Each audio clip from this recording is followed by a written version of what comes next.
ओम नमः सिद्धेभ्यः ओम नमः सिद्धेभ्यः यदर्चा भावेन प्रमुदिते मनादरे तुर्यः छनादा सिद्धतर्गी दोनन समता सुखनिधि लवन्ते तत्पत्या शिवितुमितमायं किमुदता महावीर स्वामी नयन प्रतिगामी भगतु मे महावीर स्वामी महावीर स्वामी गुरुवाह पंतनो नित्यं ज्ञानरत्ननायकं चारित्राणं गंभीरं मोक्षे मार्गोपदेशकं पंचप्रविधि भगवान की एक राधिनाथ भगवान की अंतिम सत्संगति भगवान महावीर स्वामी की आचार्य श्री गोविंद भगवंत की आचार्य श्री विमल सागर जी महाराज की आचार्य गुरुदेव सरस्वती सागर जी महाराज की तीन कमलों करों मुनि राजों की द्वादशांजन वाली माता की बोले आचार्य चौहान श्री सुंदर सागर जी गुरुदेव की गुरुदेव की गुरुदेव की। भव्य आत्माओं, भगवान महावीर अंतिम शासनपति जिन्होंने कुंडलपुर में जन्म लिया और पावापुर से मोक्ष होता है, ऐसे भगवान महावीर जिनको केवल ज्ञान हुआ और केवल ज्ञान से उत्पन्न हो जाने पर निश्चित रूप से आगम की रचना होती है। और हम सब ये जानते हैं तीर्थंकर का जब उपदेश होता है तो गंधर्व में की उस उपदेश को सुनकर ग्रंथों का सृजन करते हैं। तीर्थंकर हमारे सर्वोपरि हैं। पूरे विश्व के अंदर तीर्थंकर से बड़ा कोई नहीं हो सकता। और हम ये भी जानते हैं कि हमारे यहाँ देव, शास्त्र और गुरु ये तीनों क्या हैं? ये तीन रतन हैं। जिनको मोक्ष मुक्ति में जाना है उनको ये तीन रतन लेने पड़ते हैं। और जिनके पास ये तीन रतन होते हैं, बाह्य से बाहर से आपको गरीब दिख सकते हैं। भगवान महावीर के पास क्या था? भगवान महावीर के पास क्या था? पहनने को कपड़े नहीं थे, खाने को दाना नहीं था, रहने के लिए कोई महल नहीं था, फिर भी राजकुमार थे। ऐसे भगवान महावीर जब मुनि बने उनके पास तीन रतन थे, सम्यक दर्शन, सम्यक ज्ञान और सम्यक। ये तीन रतन। और पवन जी के पास में कितने रतन हैं? नहीं, एक रतन तो नहीं। वो दुकान है ना धनराज, दुकान कितनी बड़ी है, बहुत सारे रतन भरे हुए हैं। क्या आप उन तीन रत्नों को खरीद सकते हो? पूरे विश्व का धन भी जमा कर दो, कुबेर अपना पूरा खजाना खोल दे, तब भी तीनों रत्नों में से एक रतन भी आप नहीं ले सकते हो। और यही कारण रहा कि भगवान महावीर भाइये में दिख रहे हैं कि वो गरीब हैं, किंतु आत्मा की दृष्टि से देखते हैं तो भगवान महावीर से बड़ा धनवान कोई नहीं था। ऐसे भगवान महावीर। और हमारे यहाँ देव शास्त्र गुरु का जो स्थान है सबसे ऊंचा है आगम। हम सब किससे चलते हैं? आगम से या साधु चलते हैं आगम से? साधु की दृष्टि जब भी होगी आगम से होगी। और उस आगम में तीन शब्द हैं, आ, गा और मां। आ मैंने आया हुआ, कहां से आया? आप से आया हुआ। आ मैंने आप मैंने भगवान, भगवान मैंने जिनेन्द्र देव, गा मैंने गंधर्व। जिनेन्द्र देव की वाणी कौन झेलते हैं? गंधर्व परमेश जी झेलते हैं। इसलिए आ मैंने आया हुआ। कहां से आया है? कहां से आए हो विनोद जी? कहां से आए हो विनोद जी? कहां से आए हो? नहीं पता। कैलाश जी कहां से आए हो? कहां से आए? घर से आए ना? घर से तो आए ना? हाँ पवन जी कहां से आए? घर से आए। कौन से घर से? सातवाड़ा से ना? अनादि काल से हम कहां पड़े थे? निगोद। कहां से आए हैं? निगोद से। और जाना कहां है?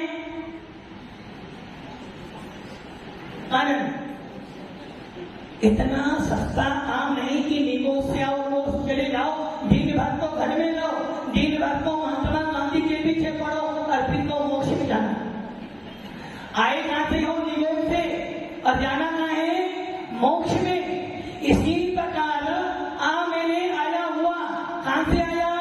आप से आया, तीर्थंकरों से आया, भगवान से आया है। इसलिए हमारे यहाँ जिन वाणी को क्या कहते हैं? तीर्थंकर के मुख से निकली। किसके मुख से निकली? तीर्थंकर सर्वज्ञ हितोपदेशी वीतरागी। हम जैसे व्यक्तियों की वाणी नहीं है। यदि हम कोई बात कहेंगे तो आपको प्रमाण ढूंढना पड़ेगा कि महाराज जी जो बात कह रहे वो सत्य है या नहीं। किंतु तीर्थंकर की वाणी, सर्वज्ञ की वाणी के लिए कोई प्रमाण, जो कि वक्ता के प्रमाण हो जाने से उसका वचन भी प्रमाणित हो जाता है। और सर्वज्ञ भगवान हमारे कहते हैं राग देश से रहित है। इसलिए सर्वज्ञ का वचन, आपका वचन हमारे लिए प्रमाणभूत है। इसलिए आया हुआ। कहां से आया? आप से आया। गा मैंने गंधर्व ने गूथा, और मां मैंने महात्मा, मां मैंने मुनियों ने लिखा। तीर्थंकर ने बोला, गंधर्व ने विस्तार किया, आचार्यों ने लिखा। इसे कहते हैं आगम।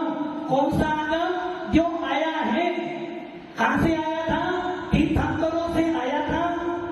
गंधर्वों ने विस्तार किया था और आचार्यों ने, मुनियों ने लिपिबद्ध किया था। ऐसे आगम के कर्ता तीन होते हैं। जिन वाणी के कर्ता तीन होते हैं। सबसे पहले सर्वज्ञ भगवान तीर्थंकर जो अर्थ कर्ता होते हैं। उसके बाद उनके युवराज, युवराज कौन होते हैं?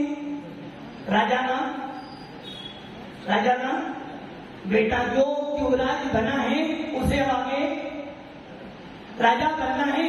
इसी प्रकार त्रिलोकसार में गंधर्वों को, मुनियों को तीर्थंकरों का युवराज कहा गया है। जो गंधर्व प्रविष्टि होते हैं वो 7 रिद्धियों से संपन्न होते हैं। उनके पास में 63 रिद्धियां होती हैं। विपुल मति मने ज्ञान के धारी होते हैं और उसी भक्त से मोक्ष में जाते हैं। ऐसे गंधर्व परमेष्ठी तीर्थंकर के युवराज होते हैं। तो पहले कर्ता तीर्थंकर हुए, दूसरे कर्ता गंधर्व परमेष्ठी हो गए और तीसरे आगम के कर्ता हो गए आराती आचार्य, प्राचीन पूर्वाचार्य, जिन्होंने शास्त्रों को लिपिबद्ध किया। भगवान महावीर को मोक्ष हो जाने के बाद 3 अनुबद्ध के लिए हुई। गौतम स्वामी, स्वधर्मा स्वामी और जम्मू स्वामी। इन तीनों ने 62 वर्ष तक केवल ज्ञान के माध्यम से भगवान महावीर के मोक्ष जाने के बाद अपनी सुख परंपरा को चलाया। चलते चलते काल बीतता गया। उनके बाद 5 सुख के लिए हुए, जिसमें अंतिम भद्रभाव शामिल थे। उसके बाद 11 अंक 10 पूर्व के जाता हुए, उसके बाद कोई अंक के धारी हुए, कोई पूर्व के धारी हुए, ऐसा करते करते 683 साल बीत गए। कितने बीते? भगवान महावीर के मोक्ष में जाने के बाद 683 साल तक ये परिपाटी चली आई। मैंने बोला, आपने सुना, आपने बोला, उसने याद किया। कोई साथ लिपिबद्ध नहीं था।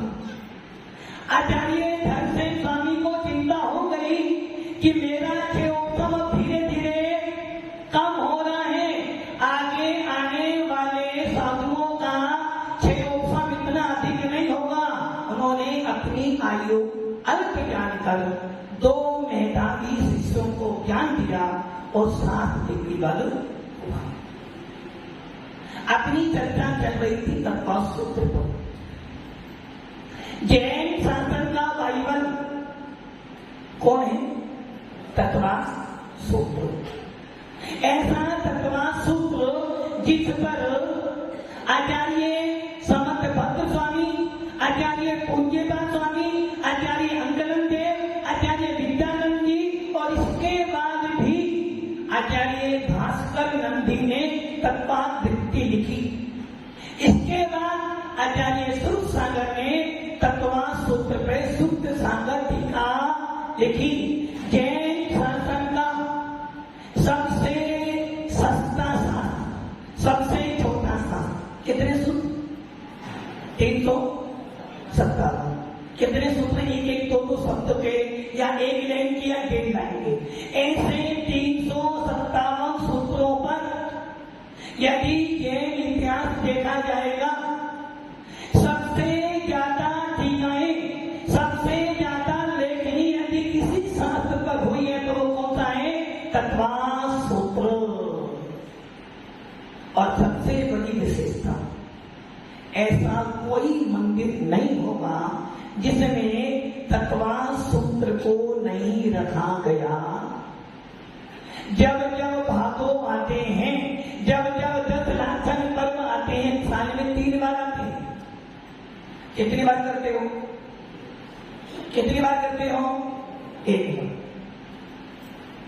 चैत्र में आते हो और भादो में आते हो, किसे में आते हो? दीपावली के बाद 3 बार भादो आते हैं।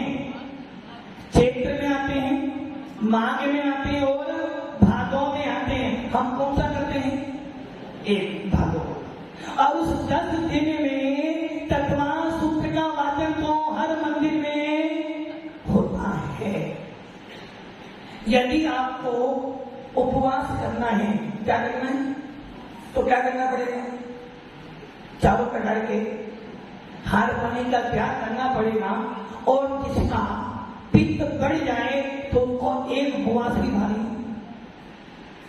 किंतु आचार्य भगवंत कह रहे हैं कोई उपवास मत करो, दिन भर खाओ, बस एक काम करो। क्या करना? उपवास का फल चाहिए ना, एक उपवास का फल नहीं करना, दिन भर खाओ, बस एक काम करना। आप तत्वा सूत्र के 10 अध्याय को पढ़ लेना। तत्वा सूत्र के 10 अध्याय के सूत्र पढ़ लेना, अर्थात पूरे दिन में एक बार 357 सूत्रों का उच्चारण कर लेना। आपको 1 उपवास का फल प्राप्त। नरेंद्र जी, सस्ता काम है। दिन भर खाओ, दिन भर खाओ, एसी में रहो, बस एक काम करना, 357 सूत्रों को मन वचन काय से एक बार पढ़ लेना। जितनी निर्जरा 1 उपवास करने पर होती थी, उससे भी कहीं ज्यादा निर्जरा तत्वा सूत्र के 357 सूत्र पढ़ने से। सस्ता काम है। क्या करना? बस दिन भर खाना है और करना क्या है? एक व्यक्ति ने पूरे दिन निर्जल 1 उपवास किया है, एक व्यक्ति ने मात्र 357 सूत्रों का उच्चारण किया है। उसको 1 उपवास करने पर जो उसकी कर्मों की निद्रा हो रही थी तत्वान सूत्र पढ़ने से अब कौन सा काम करोगे?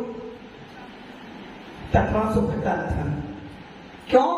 जो कि खाते पीते, जो कि आचार्य उनको स्वामी समय सार में कहते हैं, स्वाध्याय करते समय यदि तेरा उपयोग लगा हुआ है तो तेरी कथाएं मत है, तेरा उपयोग आत्मा में जा रहा है, गिरवानी में जा रहा है, तो तेरे कर्मों के निगरान सबसे ज्यादा उपवास किया, पित्त बढ़ गया तो क्या हुआ परिणाम?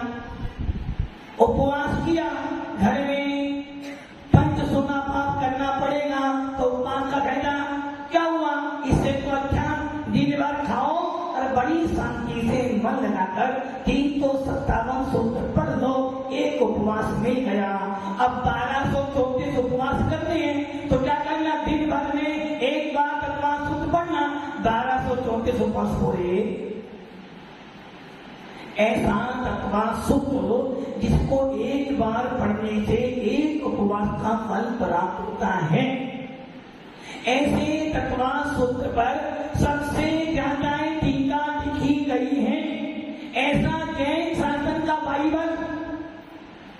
और एक विशेषता को है, जैन शासन में दो मानता है, एक आपकी मानता और एक हमारी मानता। कितनी मानता है? पहली मानता दिगंबर साधुओं की, निर्गंथों का मार्ग। और दूसरी मानता वस्त्रधारियों की। अर्थात जब भी आप सुन रहे थे, भगवान महावीर कहते थे निर्गंथ, भगवान महावीर कहते थे बाल ब्रह्मचारी, किंतु भद्रबाहु स्वामी के काल में तो पक्ष हो गए, एक दीवार बन गई, और वो दीवार ऐसी बन गई कि एक दिगंबर हो गए और एक वस्त्रधारी पट्टी वाले हो गए। उन्होंने मान लिया कि भगवान महावीर शादीशुदा थे, जबकि जैन शासन में भगवान महावीर जब कोई अंतर अंतिम सुख के लिए भद्रभाव स्वामी हुए, आकाल पड़ा और दो मत बन गए, और उन दो मतों के आज ना जाने कितनी सारी शाखाएं बन गई हैं। जबकि हमारा धर्म एक था, हमारे तीर्थन का रहते, मात्र हमने क्या कर दिया? अकाल पड़ा और हमारे धर्म के बंटवारे हो गए। ऐसा परंपराएं चलने वाली दो तत्वान सूत्र एक ऐसा शास्त्र है जो दिगंबर आमनाओं में भी माना जाता है और श्वेतांबर आमनाओं में भी माना, अन्य और कोई शास्त्र नहीं है। एक तत्वान सूत्र ऐसा है दोनों संप्रदायों में माना जाता है, और एक श्वेतांबर। तत्वान सूत्र 357 सूत्रों में आचार्य भगवंत ने जीव तत्व से लेकर मोक्ष तत्व की यात्रा बताई है। हमारी जीववाणी 4 अंगों में है। जीववाणी के 4 भाग, पहला प्रथमान योग, दूसरा करणान योग, तीसरा चरणान योग और चौथा दर्शनान योग। आपको कौन सा शास्त्र पढ़ना है? विनोद जी कौन सा शास्त्र पढ़ोगे आप? प्रथमान योग पढ़ोगे या चरणान योग? कौन सा पढ़ोगे? प्रथमान योग से तत्वान सूत्र ही पढ़ोगे पहले। बाकी आत्माओं, आपने यदि तत्वान सूत्र पढ़ लिया, 357 सूत्र पढ़ लिए, तो आपने चारों अयोग पढ़ लिए। तत्वान सूत्र छोटा है, जैसे हिमालय से क्या निकली है, ये साइंस कहता है। जबकि हमारे जैन शास्त्र में सारी नदी कहां से निकली है? जो 6 कुलाचल पर्वत होते हैं वहां से निकलकर आई है। तत्वान सूत्र हिमालय से जैसा है, जिसमें से सारी नदियां निकल कर आई हैं। तत्वान सूत्र के 357 सूत्र पढ़ लेना, चारों अनियोगों का ज्ञान हो जाएगा। अब कैसे हो जाएगा? सबसे पहले प्रथम योग। क्या कहता प्रथम योग?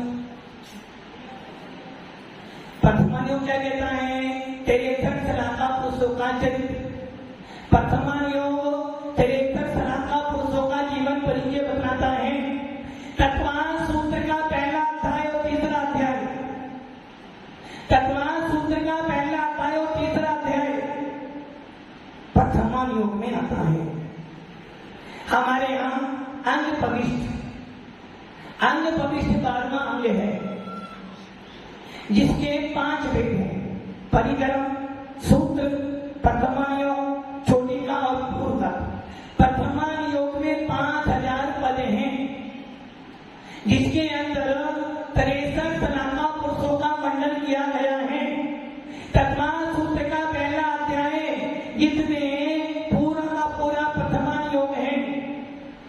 तीसरा अध्याय का 27वां सूत्र भट्टई रामत और विद्या रामो इस 27वें सूत्र पर यदि हम देखते हैं तिलों पड़ती आचार्य अति विशाल आचार्य की, आचार्य भद्राचार्य नाम सुना है क्या? पंडित जी आपने सुना? आचार्य गुणभद्र जिन्होंने आत्मानुशासन लिखा, आचार्य गुणभद्र जिन्होंने 233 श्लोकों में कसाय पाउल लिखा, और उस कसाय पाउल पर आचार्य यति विश्वाचार्य ने चूनिका सूत्र लिखे, जिसके ऊपर आचार्य वीरसेन स्वामी ने 60,000 श्लोक प्रमाण जय धवला लिखी। ऐसे तिलों पाणिनि के लेखक आचार्य यति विश्व ने अपने तिलों पाणिनि में पूरा का पूरा प्रथम योग अर्थात उस सर्पणी अपसर्पणी काल का परिवर्तन पूरा का पूरा तिलो सार में दिया है। और तीसरे अध्याय का 27वां सूत्र इसी का वर्णन करता है। तो जिसने पहला अध्याय तीसरा अध्याय पढ़ा तत्वान सूत्र का, उसने प्रथम योग पढ़ लिया, तिलो पढ़ती पढ़ ली। अब आ जाओ, आत्मा की चर्चा कठिन है, समय सार पढ़ना बहुत कठिन है। समय सार के लेखक अध्यात्म के नेता, अध्यात्म को परोसने वाले, यहाँ तक कि मुमुक्षुओं को भी उत्पन्न करने वाले ऐसे आचार्य कुंद स्वामी, जिनका नाम गौतम स्वामी के बाद बड़ी शान से लिया जाता है। आप दिगंबर हो, आपकी मान्यताएं कौन सी है? पवन जी आपकी कौन सी मान्यता है? आप किस मान्यता के हो? किस मान्यता के हो? आज परंपरा के। वरुण जी किस मान्यता के हो? आज परंपरा दिलवाणी के। आपका मंदिर कौन सी आमना हुआ है? आपका मंदिर कौन सी आमना का? बिहारीलाल जी कौन सी आमना हुआ? आपका घर किस परंपरा का है? आपके खानदान से पता चलता है। आपके घर में कौन सी परंपरा चलती है, ये आपके दादा परदादा बताते हैं। वैसे ही ये मंदिर ये साथ किस आमना का है, ये बतलाता है कुंद स्वामी का नाम। जिस मूर्ति पर कुंद स्वामी का नाम है, समझ लेना वो आज परंपरा की मूर्ति है। जिस जिनवाणी पर कुंद स्वामी का नाम लिखा गया है, वो जिनवाणी दिगंबरों की है। जिस जिनवाणी पर कुंद स्वामी की मोहर लगी है, वो हमारी आज परंपरा है। ऐसे समय साथ के वेत्ता, जिन्होंने आत्मा को देखा, जिन्होंने आत्मा को प्रत्यक्ष देखा, जिन्होंने साक्षात विजय क्षेत्र जाकर श्रीमंदिर स्वामी के दर्शन किए, ऐसे अध्यात्म के राजहंस कुंद स्वामी, जिन्होंने समय सार लिखा। क्या लिखा? कभी पढ़ा? अभी पढ़ोगे तो ऐसे समय सार को लिखने वाले जिस समय सार को पढ़कर कांजी स्वामी भी जिस समय सार को पढ़कर भी कांजी स्वामी ने अपना अलग से एक मत चलाया। ऐसे समय सार के लेता आचार्य भगवान कौन स्वामी जिस समय सार में 415 गाथाएं हैं। अमृतचंद सूरी जिन्होंने पुरुषार्थ सिद्धि उपाय लिखा, आचार्य कौन स्वामी के ऊपर लिखने वाले दो ही आचार्य हैं, एक अमृतचंद सूरी, दूसरे जयसेन आचार्य। आचार्य अमृतचंद सूरी ने समय सार की 415 गाथाओं की टीका लिखी और जयसेन स्वामी के अनुसार 439 गाथाओं की टीका लिखी। ऐसे समय सार जिसमें आत्मा की चर्चा है, ऐसे समय सार को पढ़ना हो तो क्या करना पता आपको? आपको कुछ नहीं करना, मात्र तत्वास सूत्र का पहला अध्याय। कौन सा अध्याय? पहला अध्याय की समय सार में कुल 415 गाथाओं में 9 अधिकार हैं और 9 अधिकारों में जीवादि 7 तत्वों का वर्णन किया गया है और तत्वास सूत्र के पहले अध्याय में 7 तत्वों का वर्णन मिलता है। तो समय सार पढ़ लिया या नहीं पढ़ा हुआ? यदि तत्वास सूत्र पढ़ लिया तो समय सार भी। और देखो नियम सार, प्रवचन सार, अष्टपाउ, पंचस्टिकाय, इसमें किसका वर्णन है? सम्यक दर्शन, सम्यक ज्ञान, सम्यक ज्ञान। तत्वास सूत्र का पहला सूत्र क्या है? सम्यक दर्शन ज्ञान इत्यादि मोक्ष मार्ग। तो जितने तत्वास सूत्र पढ़ा उसने नियम सार, प्रवचन सार, अष्टपाउ पढ़ लिया। 5वां अध्याय जिसमें पूरे के पूरे 6 द्रव्यों का वर्णन, 7 तत्वों का वर्णन, ऐसे समय सार को न पढ़कर यदि आपने पहला 5वां अध्याय पढ़ लिया तो पूरा का पूरा द्रव्यायोग आपने पढ़ लिया। अब आ जाओ तिलोसार। तिलोसार के लेखक कौन है? तिलोसार के लेखक कौन है? आचार्य नेमिचंद सिद्धांत चक्रवर्ती देव। जीव कांड के लेखक आचार्य नेमिचंद सिद्धांत चक्रवर्ती देव। कर्म कांड के लेखक आचार्य नेमिचंद सिद्धांत चक्रवर्ती देव। अब आ जाओ आप करना योग। करना मतलब सबसे कठिन काम। सबसे कठिन काम संतोष की कभी चने खाए? दांत अभी खाओगे चने? दांत मजबूत है अभी तो नहीं। हलवा खाना हो तो, चने खाने हो तो थोड़ी सी मेहनत करनी पड़ेगी। वैसे ही सबसे कठिन है करना योग। आचार्य भगवंत कह रहे हैं जिनको करना योग पढ़ना हो उनको तिलोसार, कर्मकांड, जीवकांड पढ़ना पड़ेगा। और इनको पढ़ते पढ़ते उम्र निकल जाएगी समझ में। जब कल आपको दर्द कर्म भाव कर्म समझा रहे थे वो समझ में नहीं आया तो तिलोसार कर्म कांड जीवकांड जब पढ़ोगे तो लगता है एक दिन आओगे दूसरे दिन। ऐसे बड़े बड़े शास्त्र को पढ़ना हो तो आचार्य भगवान कह रहे हैं करना योग का शास्त्र पढ़ना हो ज्यादा मेहनत मत करो। तत्वास सूत्र कौन सा अध्याय? दूसरा अध्याय, तीसरा अध्याय, चौथा अध्याय और 8वां अध्याय। दूसरे जीव कांड नाम सुना? सुनेंगी जीव कांड सुना? जीव कांड का नाम? जीव कांड जिसमें जीव का वर्णन है, जीव के भावों का। कुल 714 कितनी 734 कथाओं में 20 प्रणाम और 22 अधिकार, जिसमें जीव के भावों का वर्णन किया गया है। और तत्वार सूत्र का दूसरा अध्याय पूरा का पूरा जीव कांड। अब आ जाओ आप कर्म कांड, जो आप शाम को पढ़ते हो, कर्म सिद्धांत, जिसमें कर्म कैसे बनते हैं, कितने प्रकार से बनते हैं, क्या फल देते हैं, ऐसे ही कर्म कांड को पढ़ना नहीं सकते हो तो तत्वार सूत्र का आठवां अध्याय पढ़ लेना, पूरा कर्म कांड आ जाएगा।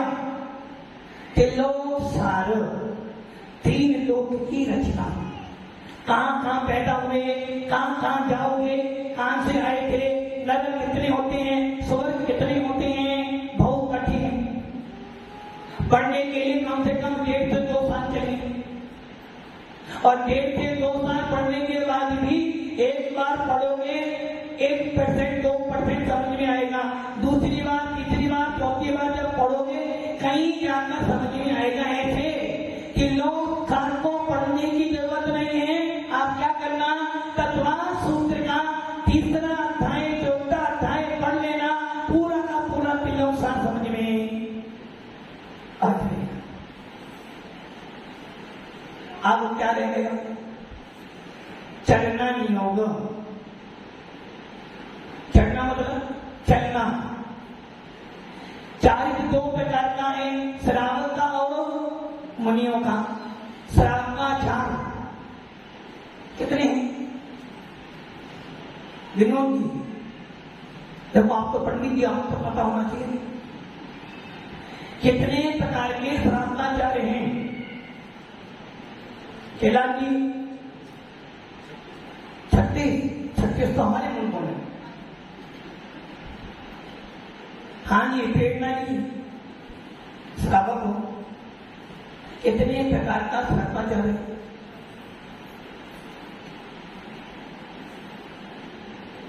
36 प्रकार के श्रावकाचार्य हैं जो छपे हुए फंटन से, जिसमें रतन कृष्ण श्रावकाचार्य, रैन सर, पुरुषार्थ सिद्धि उपाय आदि तत्वास, आचार्य उमा स्वामी का श्रावकाचार्य, बहुत सारे वसुनंदी श्रावकाचार्य, 36 प्रकार के श्रावकाचार्य जो फंटन से छपे हैं 5 भागों में, जिसमें श्रावक कैसे होते हैं, श्रावक कितने प्रकार के होते हैं, श्रावक की कौन कौन सी क्रिया होती है, उनके कौन कौन से गुण होते हैं, उनको कैसे मुनियों को दान देना चाहिए, कैसे जिन्हें देव की पूजा करनी चाहिए, कौन कौन से कर्तव्य करने चाहिए, कितनी प्रतिमाएं होती हैं, कितने व्रत होती हैं, ये सारा वर्णन किसमें है, श्रावकाचार्य में।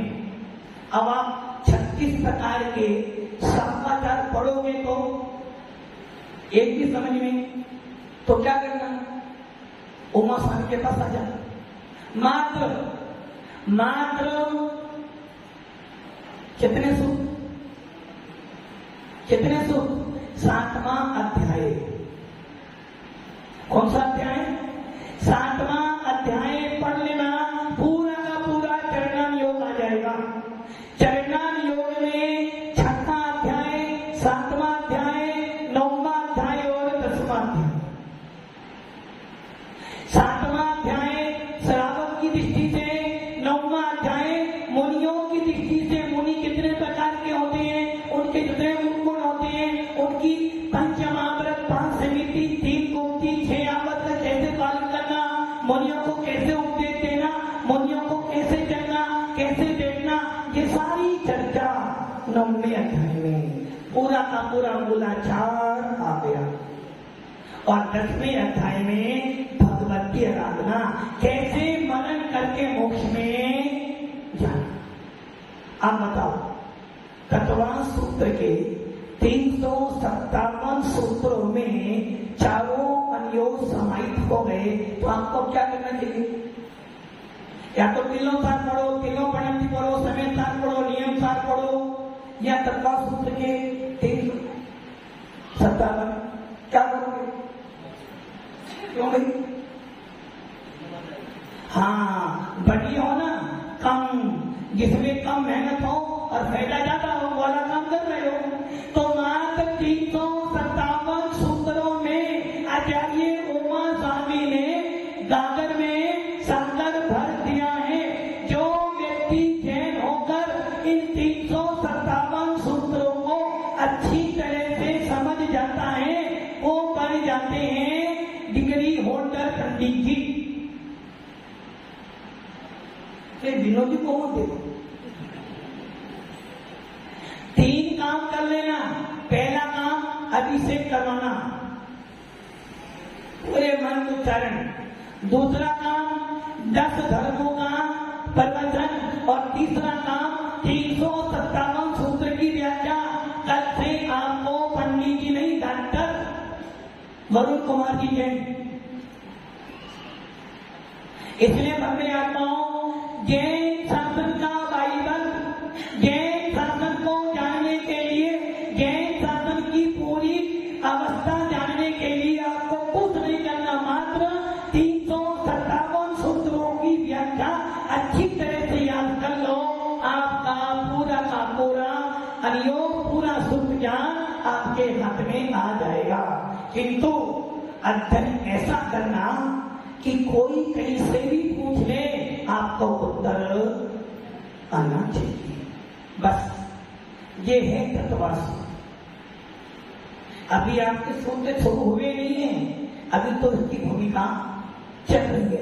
357 सूत्रों में सारा आत्मा का चर्चा आ गई, सारे कर्म सिद्धांत आ गए, सारा प्रथमा योग आ गया, सारा चरणा योग आ गया।